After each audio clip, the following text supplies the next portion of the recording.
On the Zero Wasted Days podcast, I want to inspire you to push the boundaries of what's expected in your life and your business, to challenge norms and your growth edges, and to go after the most audacious dreams, because I've seen for myself that anything is truly possible when you have a vision and are ready to go after it. Are you ready to jump in? Let's go. Hello and welcome back to this week's episode of Zero Wasted Days. We are well into the month of January. I have beautiful Australian clients that are coming out of their summer and starting to get in touch again because it's like a new year for all of the Aussies. And then all of the people in the Northern Hemisphere are hunkering down a little in the winter. But I know that personally, I have had a beautiful January, just really stepping into my vision for this year, slowly starting to take some steps forward towards some of my big goals. And this year just feels like it's such an energetic vibe for me. And I am just really excited about what is to come. I have talked many times about how kind of January 2023 had a very different energy for me. And I've talked about it in other episodes. And so it's just really nice to start the year, not just the year with the hitting the ground running, but just really having so much clarity in terms of what I'm doing. Of course, there's lots of stuff to do, and more so than ever for me in my business and in a kind of in this phase that I am in right now. And so I am putting all of my practices and all of my tools and all of my rituals, just everything that I teach. And I'm doing a lot of self-coaching just to make sure that I don't lose sight of my life and everything else that's going on when things feel full and busy. And I know that many visions for yourselves, as I'm getting on calls with clients, are starting to take shape and strategies are being nutted out. And so many women start the year gung ho and ready to take it all on. And then sometimes we get into these like third, fourth weeks and things start to kind of really ramp up. And, all of a sudden, all of that kind of good intention kind of falls by the wayside. Those good intentions can turn to really unproductive days, or you procrastinating, or maybe a lack of focus and really not knowing how to get through this mammoth to-do list. Maybe your doubt is starting to mount and feels overwhelming. Your big dreams for 2024 can so quickly turn to small downsized projects, and your strategy that was this beautiful big strategy and vision gets downsized really before you know it. And with your big vision and your big dreams set out for you for this year, and it doesn't have to be, not everybody is going hell for leather and going after great big grandiose dreams. It's just building sustainable businesses. But we have this fever at the beginning of the new year. And sometimes before you know it, like I said, those plans start to get downsized. And one of the reasons why they get downsized that you might not even realize or recognize is that your mind starts to take over. Your mind decides that whatever grandiose plans that you came up with, it's decided without even telling you that maybe this dream is not for you. It's knocked you down a peg or two, and you've started to actually believe it. You're starting to believe this negative chatter and this little thing on your shoulder saying, maybe this isn't for you. And this is largely your subconscious that's talking to you. A client and I work on this weekly because she just needs lots of mindset work and reframing. But when she first came to me, she didn't realize what was actually even happening, that this kind of negative self-talk. I would wonder in the very first stages of when we started working together, what was happening. We would work on some stuff one week and then she'd come the next week and she'd talked herself out of it. And recently we were doing an audit of her content from the previous year before we started working together so that we could come up with a smart plan for the year that was coming. And as we looked through different posts and blogs and videos, there was this common thread I could see. I asked her to retell me who she was talking to. Tell me who your soul client is. Tell me who your ideal client is. And she described her in detail. And then I asked, so where are we talking to her in your content? And again, we're looking at this previous year's content. She tried to point out that kind of all of these posts, and she was giving me the rationale, and then she stopped. She realized for herself where she was missing the mark. She was talking very generally about her subject. very superficially about her clients' challenges and fears and wants and desires, but nothing that talked specifically about them. And she didn't really even realize until we did this audit, until we really started to pull it apart. She said, as we explored it a little bit more, and I was trying to ask why, like, why aren't we getting more specific? I asked lots of leading questions that would, I had a sense of what was stopping her, but what at the root of it, what she said was that she didn't want to offend her soul client. She didn't want to offend the woman who was watching. And she knows that she is like that. She said she knows she's this way. I don't want to come across as being rude or too direct. And I said, "You are so scared you're going to offend her by calling out like real truthful facts that in this case, she was a nutritional coach and she was talking about women who have menopause. And she didn't really want to hit the nail on the head. She didn't really want to talk about the real symptoms that women with menopause feel. And I could go into this at length. And at the end of the day, when her messages of kind of energy and mood and sleep were producing content, and they were nice, but they weren't talking to her. They weren't talking to her ideal client. And really her fear of offending or being too direct was really holding her back. And so I dove a little bit deeper again, and really, it was about her fear of putting herself out there that could potentially make her feel vulnerable. And then she said, and then what happens if it doesn't work? And this was the key. What if it doesn't work? What if it alienates people and they don't join your program? What if it attracts you the wrong people? What if you just don't fill your program? What if at the same time next year you're in the same place? Or all of a sudden your one-on-one clients don't renew? What if your income goes from right now your steady 6, 7, 8Ks down to 2 or 3Ks? This was where her mind was going.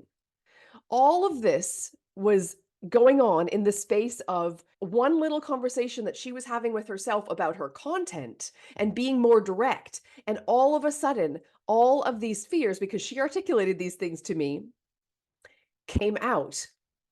And so much of this dialogue was happening at a subconscious level. It was the slippery slope that she was going down and not really even realizing why. And at the end of the day, she was so afraid to fail. And I see this day in, day out that women like yourselves are actually so afraid to fail that they don't either try or they try half assed, or you don't really sit down to assess your content. You just keep on pushing it out. In the case of my client, I'm showing up, I'm doing some of the work, but actually, if we dived into it, we could see that it wasn't like she wasn't getting the results, but she wasn't really prepared to really pull back the layers. Even though when we did it together, that's my job. I could see it so clearly. And so she just decided to put herself out there. It was better than nothing. And I see so many women in this same situation because you are afraid to fail. So you do it a little because a little kind of keeps you bubbling along under the radar with a few clients, but without too much noise that will really get noticed. Because if you really get noticed and people don't like what they see or what they hear, you might not fill your program. You may offend people. You may fail. But equally, you may also start to magnetize the most amazing clients into your world. And that is the most likely thing that's going to happen. And so, if this sounds familiar, we're going to be talking so much more about this today. And I want you to be seen as an entrepreneur that has this, that maybe hasn't really even talked about it or maybe realized it or had to have an awareness that you also have this fear of failure. So, how does this show up for women and how does this show up for entrepreneurs? I'm going to just talk about a few ways that this can show up because it might just ring true for you and hit a chord.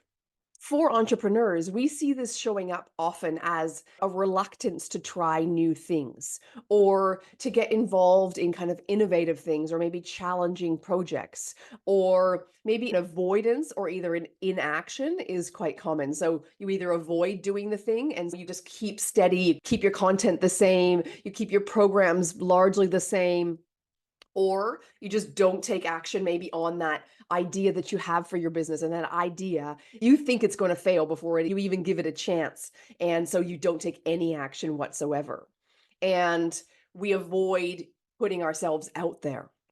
It sometimes comes up as self-sabotage for entrepreneurs. You start doing some of the work and you put the course together and you get it up online and you do all the stuff and you're busy in the background pulling everything together. And then you put a launch plan together and you have a VA who does some graphics and you start launching. And then all of a sudden you put your first post up and you say, the wait list is open, join me, whatever. And you get a few likes. Sales posts don't usually get a huge number of likes and huge engagement, but there's lots of people watching, even if they're not liking. And so what happens is you might do another one the next day, or you might do a reel about it. And in the meantime, in the background, you're really overthinking and you're starting to think, shit, there's no one actually raising their hand. I've told them to comment waitlist and no one's joining the waitlist. Or I've encouraged people to download my freebie or schedule a call and no one's doing it. No one's saying that they want to be a part of this. And even though there's lots of insights and evaluation of launches that we can do when it comes to these things, but all of a sudden, from a behavioral point of view, you start to really fear that this is not going to work, that you're fearing the failure of this program before you've really even given it a chance. And you start to actually back away from it. And so instead of posting every day, like during a launch period, or maybe even twice a day during a launch period, you start to just really drip feed it and you don't really talk about the program. You start to just go back to your content that you were scheduling before and you start to water things down, and you don't really talk about it in your stories. And so if this sounds familiar to you, let me tell you, it's very common, especially during launches. But self-sabotage is absolutely a key behavior when you have this fear of failure. Another one is procrastination. So you have this desire to do this thing. You're like, I know this is going to be amazing. But all of a sudden, your behavioral habits every single day turn to lots of procrastinating. And that's because at a subconscious level, underneath, energetically in your nervous system, it doesn't really feel very safe. And it feels dysregulated. It feels like it's out of the ordinary because you're pushing into new levels. You're pushing into new places that you don't know what the outcome is. You don't know how to do that thing. You don't know how people are going to react. You don't know. And so to come out of that safety of your bubble is dysregulating. And so, as a habit and as a behavior, you start to procrastinate. These are just a couple of ways. There's lots of different ways that fear can present itself. But I know self sabotage is a massive one for women. I know procrastination is. The other one is actually hustling. So, actually starting to overwork and do more, and actually when it comes time to launching things or welcoming and inviting women into your world, it's not about actually doing more. It's about who you're being. And so then the way that you start to show up and the way that you start to be energetically starts to really start to waver. And the hustling actually sends out vibes of don't know what she's doing, and of doubt, and of just not of resonance and not of like harmony. And that harmony is what we want, right? Like when you're in your authenticity and you're singing your tune and it resonates with all of the people that are out there, that's what you actually want. So sometimes it will also come across as feelings of lack of confidence or maybe low self-esteem.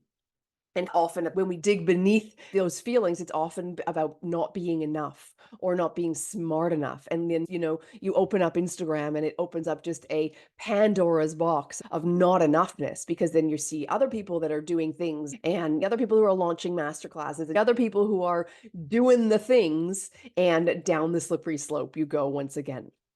Another last one that I'm going to touch on is perfectionism. Perfectionism is another one that comes up a lot and shows itself as you are doing things in your business and you really continue to dot I's, cross T's, make it perfect. and you don't actually finish the project or do things or take things to market very quickly because all you're focused on is it being absolutely perfect. There is a really strong correlation that I've done a lot of research on this in research between fear of failure and being innovative. And I think this is a really big thing in coaching, especially, and not just in coaching, I guess it's just in entrepreneurship, because trying new things and being creative, it makes you feel unsafe and makes you feel like you're not in the norm. And so long as we don't address this kind of fear of failure, because as soon as you innovate, you might fail. There's maybe greater chances that you're going to fail. But also, one of the only ways, one of the most powerful ways to get 10 steps ahead from other people that are around you, maybe as competitors or other coaches, is to do things differently, is to innovate, is to take a risk. I have made massive dreams come true in my life by taking risks and taking the leaps, even though I didn't know what the outcomes were, and taking the action despite my fears.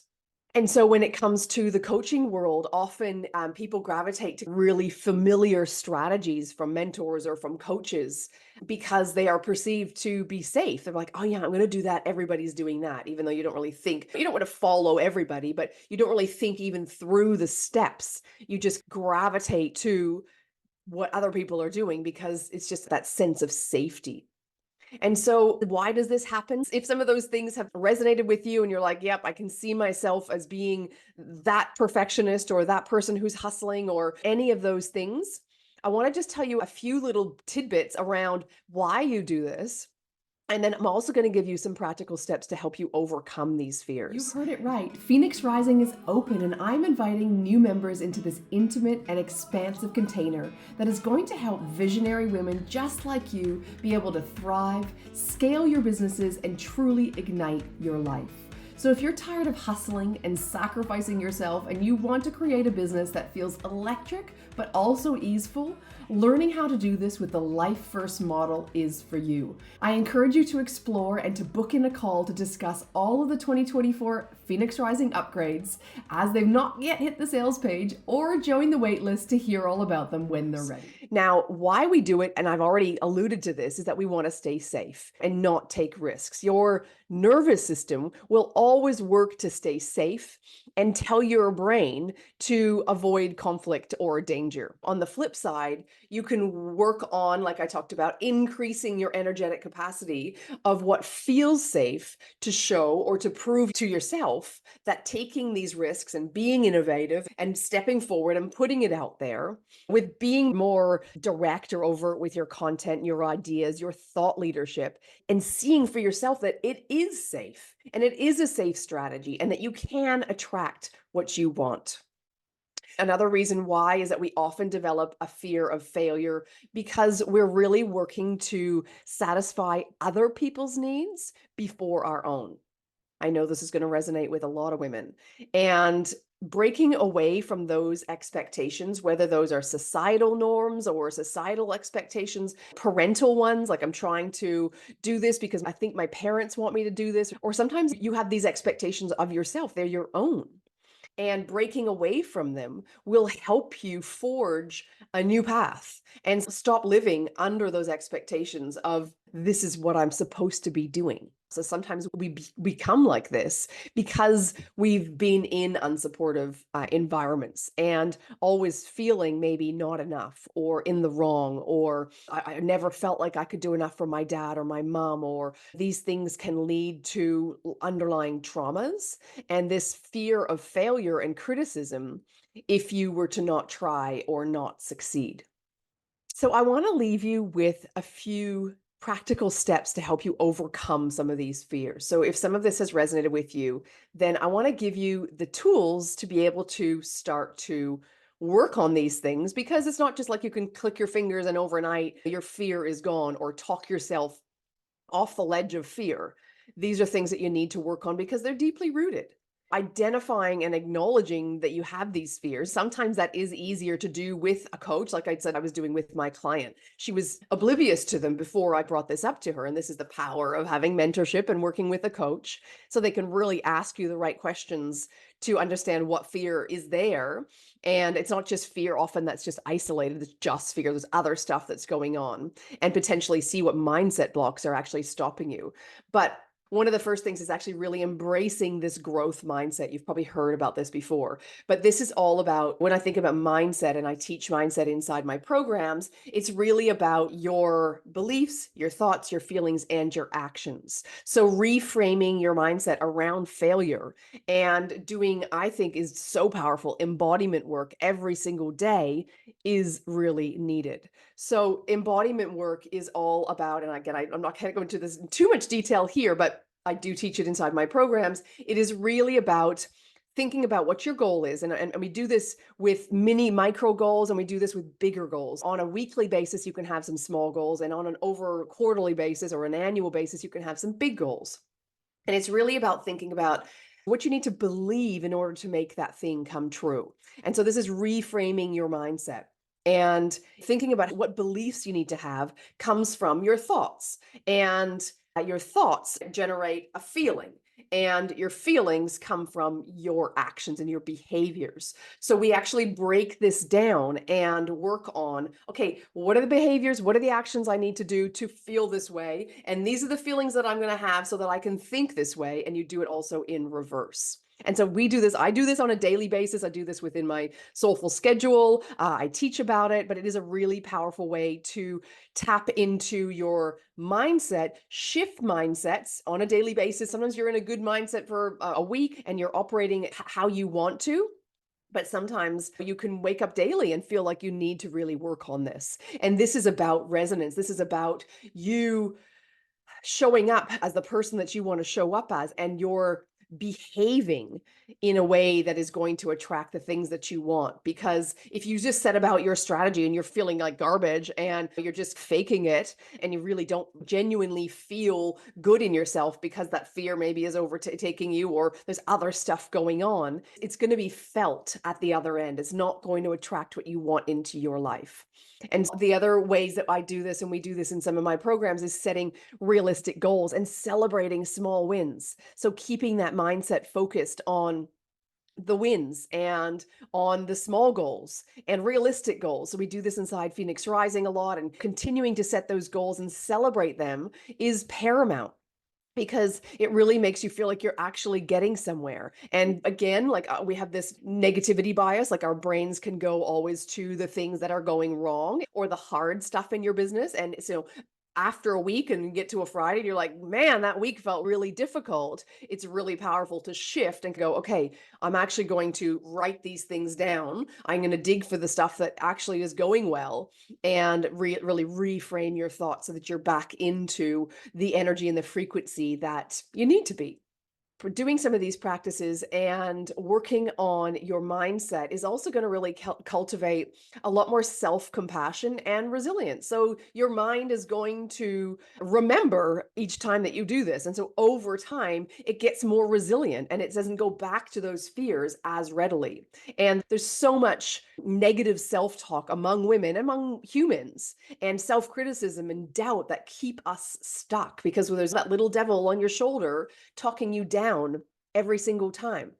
And this is why even things like self-love practices, I think it's Mel Robbins that says, and she's got a book about it, look yourself in the mirror and give yourself a high five. It's proven that the more that you can say, I love you to yourself, look at yourself in the mirror and actually have love and genuine compassion for yourself as a human, is going to really help you keep this fear of failure and so much of this kind of negative mindset at bay. It might sound a little bit cheesy telling yourself that you love you and you love yourself in the mirror, but let me tell you, it absolutely works. And some of these things are a must. So the second thing, so that first tip was really around working on your mindset and embodying your goals on a daily basis. The second one I want to dive into is really thinking about what you're surrounding yourself with and building a supportive community. For too long as an entrepreneur in my previous life, I had a lot of proving to do. And I didn't, but I made myself think that I had a lot of proving to do. So I really wanted to go at business alone. I really wanted to prove myself that I could do this. And I didn't really value building a community around me. I was building a community, and that was fine to put it out to other people, but I wasn't building a community to help me build my business. And this is just so paramount to have, whether it's mentorship, community, free communities. There's just so many different examples of how you can build networks and build community around you, but it helps you through problem solving, troubleshooting. People that are in my programs often talk about the fact that this community helps them see blind spots, both kind of strategic and mindset blind spots. You don't see them until someone points them out to you, and that sense of not feeling alone. And so building a supportive community with other female entrepreneurs has also in research been shown to reverse the actual effects of fear of failure and turn them into motivating effects. So whether it's investing in a mastermind like Phoenix Rising, or joining a membership, or maybe a free Facebook group, this is really key to stay on track and not letting fear take you down.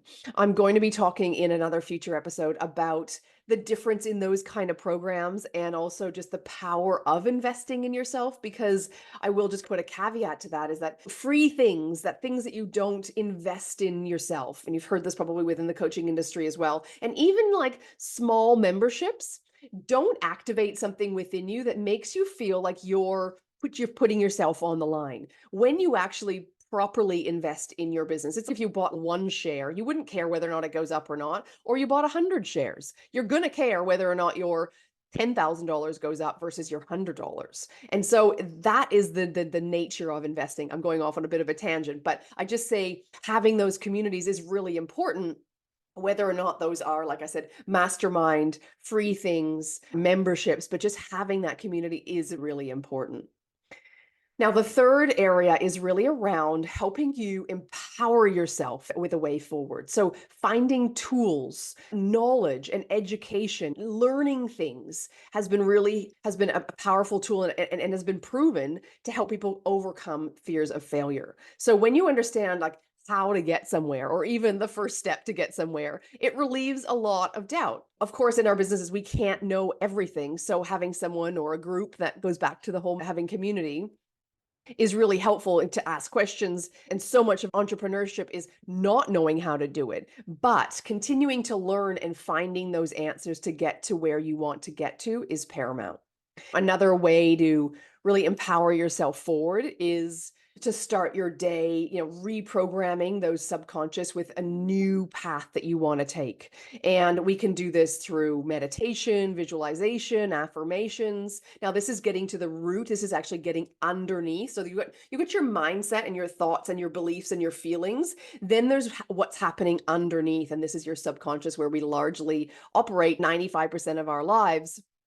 And we dive into inside my programs, but I personally find this really helpful to set the tone and my energy of how I want to be on a particular day. You might wake up tired or not in the right frequency to be showing up the way that you need to. So grounding into meditation or visualization can really help shift this.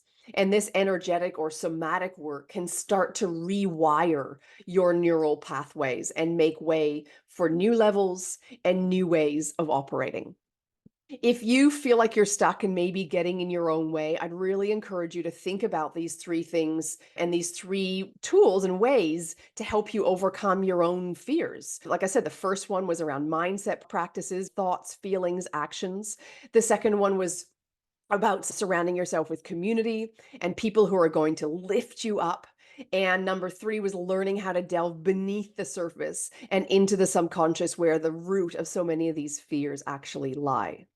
And what we work on inside my programs is encouraging you to take small steps despite these fears. And this is what I would encourage you to do, whether you're in my programs or not. What you find is you start to prove to yourself that you can do the thing. You can show up more online. You can put the stake in the ground with your thought leadership. You can start to earn new levels of income that you never thought possible. And this is the most rewarding for me as a business mentor, to watch as women come through my world and into my communities, even listening to this, as not only do their businesses change, but they change themselves and their lives truly change for the better because so much of what's happening under the surface is having such an impact at so many levels of our lives. So that is it for this episode. I have talked a lot about Phoenix Rising being open right now. The waitlist is open. So click the link in my bio, click the link here in the show notes, and you will either be taken to the waitlist or you'll be taken to the actual sales page where you're going to be able to dive in and find out so much more about this amazing program. It has completely been up leveled and enhanced. I'm really excited about it. I am bringing to life the Life First methodology that I have been talking about for so long. And there's just some really great things and additions and features that are going to be inside Phoenix Rising starting very soon. So starting from the beginning of February. So if that's of interest, it is very limited spaces. We only keep room for about a dozen women. And so if this is of interest to you, jump on the wait list, jump on the sales page, book a call with me, and let's have a conversation about whether or not it's right for you. Thank you for joining me this week, and we'll see you next time. For joining me for this week's episode of Zero Wasted Days. I truly hope that you found it to be valuable and inspirational as you create and you grow your own business and work towards living more life first. I would love you to subscribe, to like this video, and of course, if you have any comments, drop them in here below. Also, if you tag me on socials, I would love to get to know you. I love connecting with my audience, so be sure to tag me at Suzanne Actison or at Zero Wasted Days _. And I will see you inside the DMs as well as here for the next episode next week.